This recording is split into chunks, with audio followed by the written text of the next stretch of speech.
baca mulai dari halaman 10. Tutupnya sekolah karena ordonansi sekolah liar menggelombangkan perjuangan baru untuk menentangnya. Perjuangan di masa kaum nasionalis kiri dan agak kiri justru sedang dibabat oleh Dejong. Sekolah-sekolah liar tutup, tapi guru-gurunya bangkit dalam keadaan lapar dan tidak menentu. Barangkali aku mengenal masa ini lebih baik daripada yang pernah dikedepankan oleh Soeharto Jojo Pratisto dalam Within the Garden. Pejuang-pejuang pembela sekolah nasional, terutama sekali Ki Hajar Dewantara, Wali Al-Fatah, SM Kartosuwirjo, juga membludak protes di dalam Polrak. Ayahku mondar-mandir dari rapat ke rapat, mungkin juga ke kota-kota lain.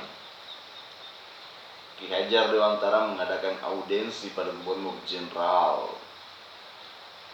Ibuku bilang, dengan diam-diam ayahku pergi ke Betawi. Apakah ada hubungannya dengan Ki Hajar? Aku tidak tahu. Dejongnya meliuk dan terpaksa mengurangi kekerasan ordonansi sekolah liar. Sekolah-sekolah swasta boleh dibuka kembali, tetapi guru-gurunya harus yang berwenang mengajar dan punya surat-surat untuk itu. Sekolah-sekolah nasional adalah benteng dan persemaian nasionalisme, bukan tempat priai mendapatkan pekerjaan untuk mengajar. Guru-gurunya adalah pejuang.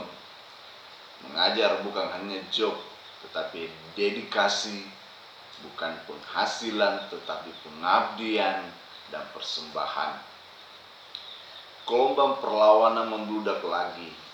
Dejongnya meliuk lagi dan makin memperlunak ordonansinya. Yang tidak berwenang mengajar boleh juga mengajar, tetapi mereka harus membayar pajak. Perlawanan membludak lagi.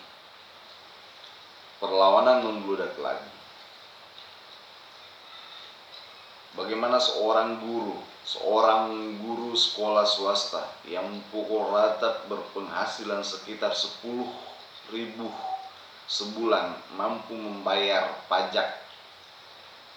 Sebagai guru, mereka harus berpakaian bersih, membutuhkan sabun lebih banyak daripada seorang kuli stasiun yang tidak terkena pajak dengan penghasilan lebih banyak.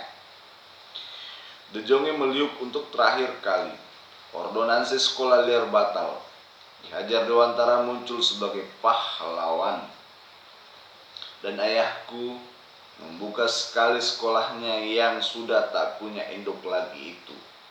Tidak sebagai pahlawan, hanya sebagai guru biasa. Sekarang makin jauh dari sandal, selop, apalagi sepatu.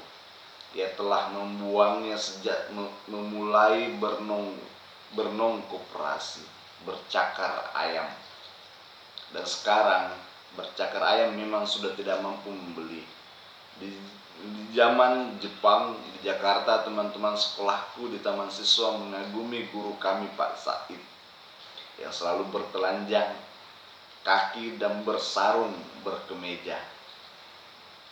Mungkin hanya aku yang tidak ikut mengagumi seorang gadis yang baru memasuki sekolah itu.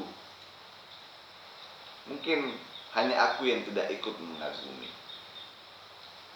Seorang gadis yang baru memasuki sekolah itu mengecam Pak Said sebagai vies, jorok. Yang terbayang olehku adalah justru ayah. Setiap pagi ayahku berangkat ke sekolah setelah semua anak-anaknya berangkat. Ia berdestar buatan sendiri, berbaju tutup putih, berkain batik, dan bercakar ayam. Tangan kanannya melenggang,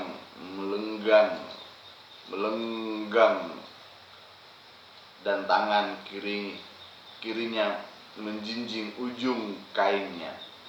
Langkahnya tegap dan mengeper, dan kepala tidak pernah menengok ke belakang, pandang lurus ke depan. Suaranya, pandang mata dan gerik-geriknya berwibawa. Tetapi semua itu belum mencukupi untuk menghadapi kekuasaan Hindia Belanda. Begitu sekolah dibuka, muridnya tinggal sepertiga, dan mereka ini adalah justru yang tidak dikenakan membayar uang sekolah. Yang dikenakan pembayaran sangat rendah, atau yang tidak setia membayarnya. Yang setia adalah anak kaum priai, sedang pemerintah setempat tidak segan-segan menyiarkan bahwa murid-murid lulusan sekolah liar tidak akan mungkin bekerja pada jabatan negeri. Masa sulit dan lapar itu memang intensif. Beras pun berganti jagung. Ibuku tidak menyerah. Bapakku pun tidak menyerah. Beberapa pun yang lalu dalam suatu upacara malam, aku saksikan beberapa belas orang, di antaranya ayahku, juga dalam kesaksikan pasukan Pandu KBI bersumpah setia pada Sang Merah Putih yang dicengkamnya dengan tangan kanannya. Dia takkan menyerah. Memang dia tidak menyerah. Setiap hari dia mengajar pada kelas 7, sedang pada kelas-kelas lain bangku-bangku pada goang tiada bermurid, seperti rahang orang tua. Satu gelombang ejakan dan hinaan yang terasa begitu menyayat, juga sampai jauh di kemudian hari, bila terkenang kembali olehku, berdatangan dari segala penjuru, juga tertuju padaku. Sekolahan tidak laku. Kemerosotan yang menukik sejak lahirnya Partindo sampai dengan bubarnya ordonansi sekolah liar dapat diceritakan melalui kesibukan dan benda-benda yang ada di dalam rumah kami. Di rumah yang selalu dikunjungi orang itu mula-mula terdapat kegiatan mencetak di atas godir, formulir, surat selebaran, kursus. Godir dianggap terlalu lambat.